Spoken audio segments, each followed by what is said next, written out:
Illinois Stories is brought to you by the Corporation for Public Broadcasting, Illinois Arts Council Agency, and by the support of viewers like you.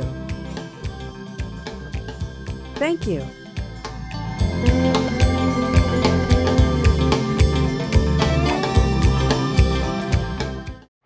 Hello, welcome to Illinois Stories. I'm Mark McDonald in Springfield, in front of what looks like an old 1930s era gas station, and in fact it is.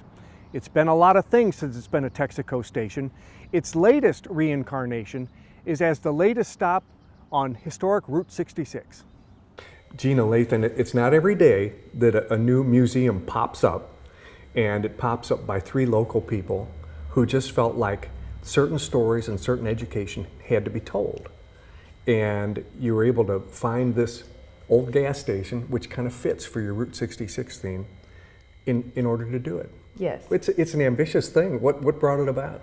Well, I wouldn't necessarily say we are a museum. We're a visitor's attraction, and we're a place where it's a space where you can get information around history and the greatness of Springfield and surrounding areas. I'm looking at Route 66, and this is a nice depiction because it shows you it starts in Illinois, of course, up in the Chicago area. Yes. Missouri, Kansas, and we follow it right along all the way over to its end in California. Yes. And that's sort of, as you walk in, that sort of gives you a feeling for the route that you're on. But in this center here, you're really talking mostly about Illinois, aren't you? In this place we are. We're really more focused on Illinois, but we have a great opportunity to grow and expand. And we're also doing research and learning more about Route 66 and the Black experiences in other states. So this is a great opportunity to showcase and educate and share so much information about Route 66 and the Black experience, but it's also a great opportunity to learn through traditional research and just all of our visitors that are coming in about the experiences of Route 66 in other states. Let's take a walk around here after you. Sure. As we talk a little more. When did you get the idea to do this? Well, I would say that it wasn't one day something, I got this great idea, but I think it's more of I've had the opportunity to meet so many great people, to be raised by wonderful people, to have so many great friends and families that have members who have influenced me and my partners. And so we came together just based on life experiences. I come from a family where my grandmothers told me great stories. One of my grandmothers, she was raised here in Springfield, and her father was here in Springfield, and so she told me a lot about the history of Springfield growing up. I also have another grandmother who came from Mississippi, and so she had those stories around the Great Migration and that experience of coming from Mississippi to Illinois. And when she first arrived in Illinois, she was in Southern Illinois, and then moving from Southern Illinois to Springfield. And those were very much different experiences than what I had experienced. But what I also learned is that experience is a great piece of history for many Black people and for many Americans in general. And so I wanted to create a space along with my partners where we can share history, lessons learned, because we did learn a lot through history, and then also the greatness of people and the foundations that they laid for us that we can truly build on. There are three of you involved Yes. in this project, right? Okay, and Yes. who are they? Stacy Grundy. We're going to meet her. Yes. Okay. And Kenneth Lockhart. And Kenneth Lockhart, is he a Springfield man? His family is from Springfield, and he moved to Springfield later in life, but he does have siblings, his mother, grandparents. He actually even has his great-grandfather is on our area of the Springfield Wall. He was one of the firemen at the Black Fire Station here in Springfield. Well, we'll get to that a little later in the program. Let's go this way for now. Okay. And now that we know, and by the way, this is an old gas station, right? This is an old Texaco gas station. It looks like it was on Route 66. I mean, it looks like it's that period Well, we're anyway. only a block away from Route 66, which from is 9th really Street? great. Yes. So we're able to have that Route 66 experience and to educate our visitors, because we're also uniquely positioned in a tourist area because we're only 1 block away from Lincoln's home. And that's important too, because one of the educational factors of this building is to tell people about many of the colleagues, Lincoln's contemporaries, Yes. were Black people. They were. And so this stretch of 8th Street that would have come right through close to here is very close to where he lived. Yes, they were Black people, and they made great contributions to the city. They were business owners. They were leaders in their communities. Unfortunately, some of them had tragic demise as a result of being persecuted because of the color of their skin. Yeah, we'll talk about each of them a little bit later Yes. on. Okay, let's start with the windows of history. I'm going to meet you over here. The okay? windows of history. And so Yeah. what we decided to do was to have a space where we could really celebrate and talk about the tragedies, the resiliency, and the excellence of Black people along Route 66. But before we started the story, we knew that we needed to have a conversation around the backdrop, and that backdrop being the windows of history. And we needed to lay the foundation and be very clear around what Jim Crow laws were and what they meant and how they impacted the lives of people who had to experience those laws. Come on over here a little closer. Yes. Okay, now, some people don't know what Jim Crow laws were. So those were laws that basically enforced segregation. And so it was made clear that Black people could only go certain places, that they could only live certain places, that they were discriminated against by through employment, through housing, and through just trying to acquire basic necessities of life. And so because of Jim Crow laws, many people who were residing in the South decided to move to the North for more opportunities. And so it wasn't as if they were just taking a leisurely road trip. They were traveling from the deep South to the North, and they had to be very strategic about their travels. We can see here, I mean, this family looks like they've packed everything they own Correct. onto this old car, and they're headed north, I take Yes. it. Now, where Jim Crow laws, we have, we know, we always associate with the southern states, but what about Illinois? Were there Jim Crow laws in Illinois? Well, in Illinois, there were a lot of discrimination and segregation, and it was not as in front as in the South, but it definitely did exist. And it existed in a way, for example, we're here in the city of Springfield. The city of Springfield was surrounded by cities that were entitled sundown towns. And so that meant that Black people could go there during the day, they can work, they can be of service, but before the sun went down, they had to leave those towns. And they had to leave those towns, and if they didn't leave those towns before the sun went down, or if they were in the towns or if they did something that offended someone, that bad things could have really happened to them. And so that was the surrounding area of Springfield for many years. And so as a result, Springfield became that safety net for Black people, because it was that place along Route 66 where Black people knew that they can come and get services, that housing, gasoline, food, just those basic necessities, as well as recreation. We talked about the Great Migration, and this is a really good depiction here. Now, this isn't, of course, where all the Black folks went, but you can see where they left the South in droves. Yes. And a lot of them went to Chicago and Detroit, of course, here in the Midwest, and then all over the East and West Coast too. But yes. But Chicago, of course, really did have an influx, didn't they? They did. In Springfield. They definitely had an influx, and we cannot have this conversation without highlighting the great contributions of the Pullman porters. Those were the men that worked on the trains, and they made sure that the travelers were well taken care of. They did endure a lot of racism, and they did endure a lot of hardship, but they were also very professional men, and they made sure, especially that the Black travelers had the resources that they need for information upon their arrival. So for example, if they were traveling to Chicago, they knew about the resources with the National Urban League, and they knew about the local community businesses, and they knew about the local services. And so oftentimes the Pullman porters were the persons that referred people who were on the train to go to certain businesses, not just to secure employment, but to know the places that they should go in certain cities and the places that they shouldn't go in certain cities, and also the places that they could get housing, employment, and services for their families. Now that brings us to an interesting topic, and it's become very well known recently because of an Academy Award winning movie called The Green Book. The Green Book. And this is sort of really ties into what we're talking about, because after these folks arrived at their destination, if they wanted to travel or go on vacation or wherever they want, they needed to know that they could go to safe places for Black people. Correct. And that's what the Green Book was all about, right? Yes, the Green Book was published and developed by a man named Victor H. Green. And for many people, he is an unsung hero. Mr. Green provided that opportunity through his resource guide of the Green Book to make sure that by state and by city, Black people were made aware of the services that they could obtain in those cities. So once again, housing, food, gas, somewhere for recreation, somewhere to just do their laundry, and he made those services available through the Green Book.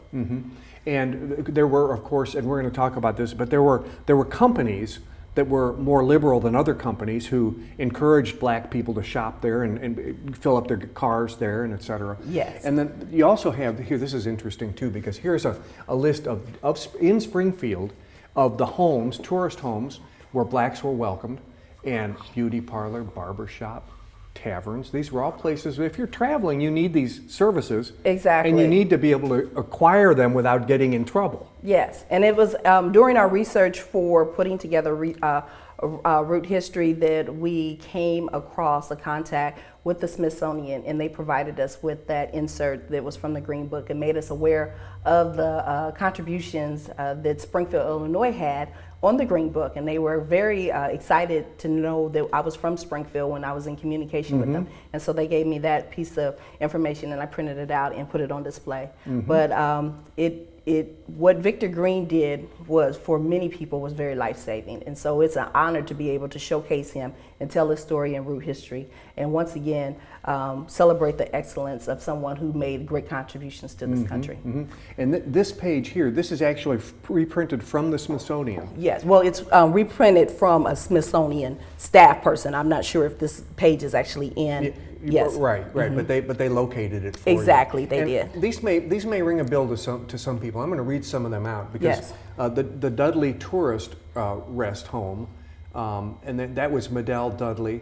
And then there's others, Mrs. L. Jones, M. Rollins, B. Mosby. These were all people that opened their homes. Yes, and many of those houses are still up and standing, and people are living in those homes. And so, once again, a piece of history that's in our very own community, and it's great to be able to share that. Another piece that I really like to highlight is the gas station by Mr. Leon Stewart. He had a service station at 1400 East Stewart Street. Jefferson. Yeah, I mean East Jefferson. That's what it says. Yes, and so for him, I don't think right now there are any Black-owned gas stations in this city, but back then, Mr. Leon Stewart had a gas station, and so kudos to him. Yeah. And just to be able to celebrate and highlight, that he made sure that people had access to gas, which was very important for just livelihood.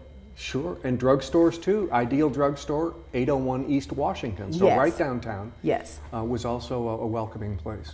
Yes. Fascinating. And so we have our Black Business Operators wall. Black Business Operators were the definition of Black business owners at that time. And we highlight they arose by need, but they survived by the community. So the community support is what definitely made sure that they stayed in existence. Yeah. And interesting enough, this wall is right next to our Route 66 wall, highway that's on the wall, because what we always remind our visitors of is that it's very important that we plan and we make sure that we continue to maintain and support our community. And even sometimes when it's not intentional, things happen if we don't plan accordingly. And so what we know is on the advent of Interstate 55, many businesses unfortunately went out of business along Route 66 because the traffic flow went to 55. Sure. And so we didn't make accommodations to make sure that those businesses would be able to sustain or could move, or that economic engine from those businesses would be able to stay in existence. And so we learned that lesson, that we have to make sure that as we grow and advance and we move forward, that we have to make sure that we don't leave anyone behind. Thank you. You're welcome. Stacy Grundy, it's interesting. Now you and Gina are both working on your PhDs. Yes. So you know how to tackle subject matter. You have to be serious about that. Yes. And you've done quite a bit of homework on this subject matter, Yes. haven't you? Yes, I have. We were just talking about the Green Book and the Great Migration of Blacks into the North area. A lot of that couldn't have been done without assistance from some big companies in some cases. Yes. And we saw the picture of the family, with everything they had in their old car, traveling north. Somebody had to sell them gas. Yes. And one of the big gas companies, gasoline companies, was Esso, and they helped out, didn't they? Yes. Esso was actually a derivative of Standard Oil, which was owned by John D. Rockefeller. And so they actually offered a program that they offered business loans to Black entrepreneurs to start their own gas stations. Ah, okay. So they would, not only were they serving Black people, but they would help Black individuals become owners, dealers. Yes. Okay. And so we have some pictures here of that. Yes. Of that. Esso became what? ExxonMobil. Yes. ExxonMobil, And, which is a giant, an absolute Yes. giant now. And if you actually wanted to pick up a green book, you could pick one up at Esso gas stations, the National Urban League, as well as Black churches. And you know, it's interesting. We're standing. This wasn't Texaco gas station, Yes. was it? Okay. So, and I noticed you've got the Texaco wings up there. So Yes. this is kind of neat. That's a nice tie-in. And this old gas station, goodness knows how old, but I imagine it's from the 30s at some Yes, point. it was built in 1923. 23, and actually before. That's when they were starting to build the highway, Route exactly. 66, and we're only like a block off Route 66. Okay, that's a nice tie-in. There is a story that's being told more and more and more about the Springfield race riots. There were a long time when, of course, people were aware of it, but it didn't get a lot of attention. Yes. It is now. Yeah, and you give it some attention here, Yes, don't you? Especially growing up in Illinois, I never heard of the Springfield race riots. And also, I was a member growing up, a member of the NAACP. And so I never knew that from the race riots and because of the devastation that was caused, that the NAACP was actually birthed out of that tragic experience. So we just kind of highlight the 1908 Springfield race riots and just learning about, we just wanted to make sure that we put pictures so people can see the faces of the people who were affected by that tragedy. So they can kind of see the devastation and see the news, the headlines during that time. During our research, I actually found out that Springfield lost a large part of their Black population to St. Louis because people were escaping the riots. And so that was something that I learned during this experience. Also highlighting the young lady Mabel Halem is she's one of the people who actually falsely accused George Richardson. And so just putting a face with the names. And so she actually admitted to fabricating the story once the riot was over. Oh my goodness. Yeah, so just kind of putting faces and just kind of seeing what was birthed out of it. I know the school system in Springfield especially wants to introduce the Springfield race riot into their curriculum, and I think that is just something that is awesome because people have to, need to know exactly where they come from, know the history of Springfield as well, because there are a lot of great things that came out of Springfield in addition to Abraham Lincoln. And speaking of him and his contemporaries, there's one of his friends and contemporaries was killed in the race riot, and we can visit him. We can visit him down here. Yes, William Donegan, he actually was a cobbler or a shoemaker, and he actually made shoes for Abraham Lincoln. And we highlighted the Underground Railroad because during our research we found that the Underground Railroad went through Springfield as well as Jacksonville, Quincy, and those other areas. But William Donegan, he actually was a conductor on the Underground Railroad. And during the Springfield race riot, he was actually lynched, so he was hanged. So just seeing how the stories all interact and just kind of seeing how they all relate to one another was very interesting. Now, he was what they called a conductor. Donegan was a conductor. He also was a shoemaker, and he made shoes for Abraham Lincoln. He apparently was a friend of Abraham Lincoln as well. But what did a conductor do? So he would actually open up his home. So he would be paid a fee, and he would open his home to hide people. Because even though Illinois was a free state, it was considered a free state. In certain areas, they still allowed slavery, and they sometimes named them indentured servants. And so if you were caught escaping from Missouri, if someone found you a slave catcher, then they could take you back to Missouri. So he would open his home, and he would hide people in his home. Protect people, yeah. And then I assume most people were trying to get through Springfield and to get somewhere else. Yes, Where they were were usually trying to go? escaping to Chicago or to Canada. And I always found it kind of interesting because it kind of the same route of Route 66. So the Underground Railroad went through Alton, it went through Springfield up to Chicago, and that's kind of how Route 66. They wanted access to Route 66 so they could get where they wanted to go. Who was Jamison Jenkins? So he actually was a neighbor of Abraham Lincoln, and he also was a conductor on the Underground Railroad. So he would help transport individuals at night to different destinations so they could escape slavery. You have found out in your studies that Springfield, and we talked about this with Gina a little bit, that they focused on, in the past, focused on education of young black people in science and engineering and what we call STEM these days. They didn't used to call it that, but technology and engineering and science. And actually there was an institution here, wasn't there? Yes, there was a school. It was called the Ambidexter House. Let's meet there under the picture. So it was the Ambidexter House. And so it was actually a school for black children. And so ambidexter means to use both hands. So they actually would teach black children math and science as well as a trade.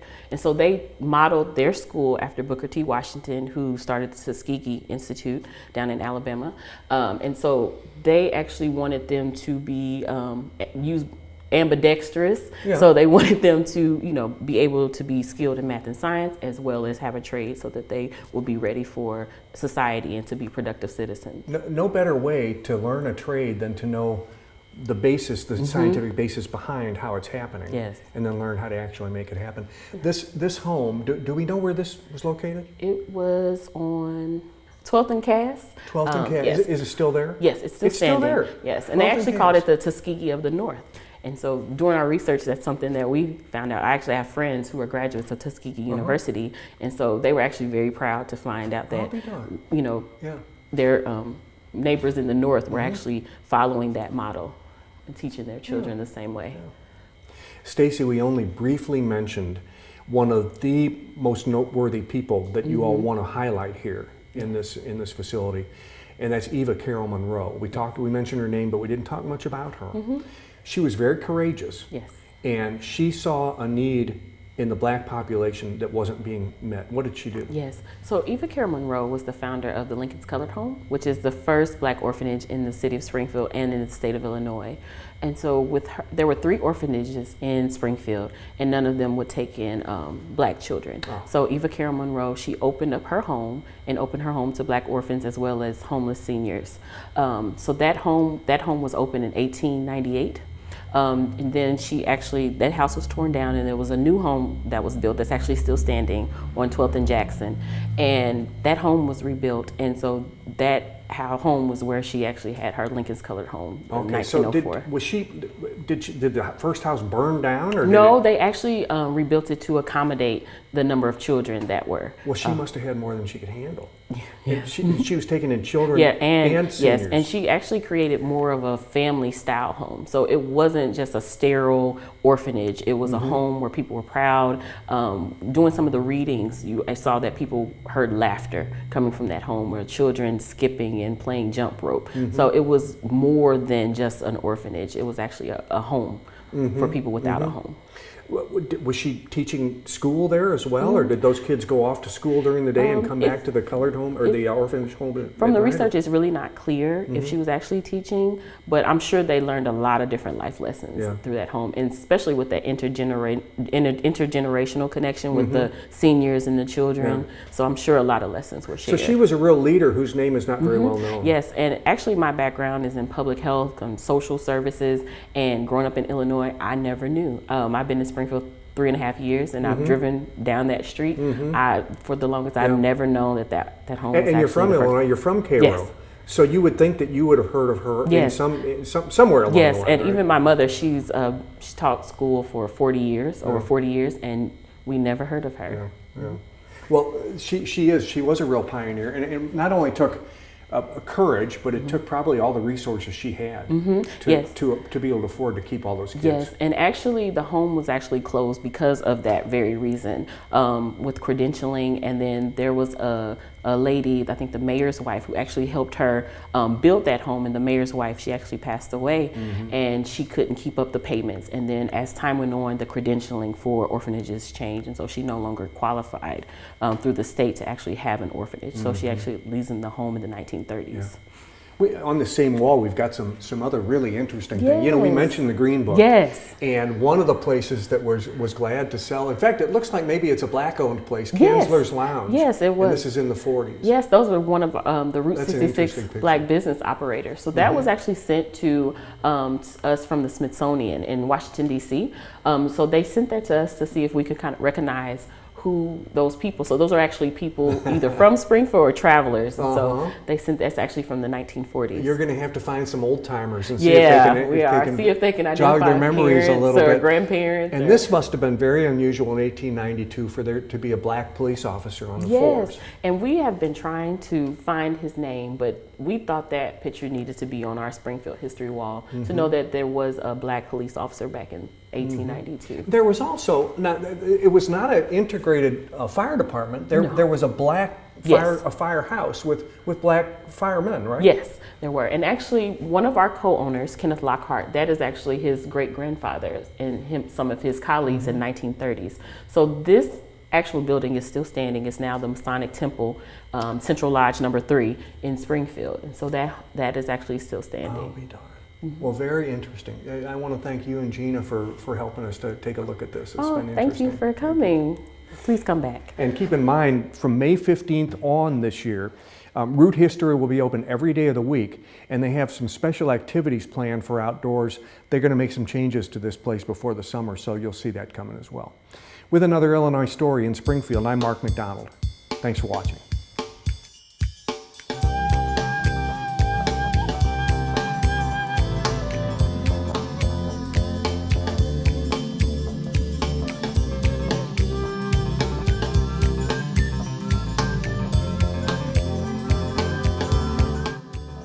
Illinois Stories is brought to you by the Corporation for Public Broadcasting, Illinois Arts Council Agency, and by the support of viewers like you. Thank you.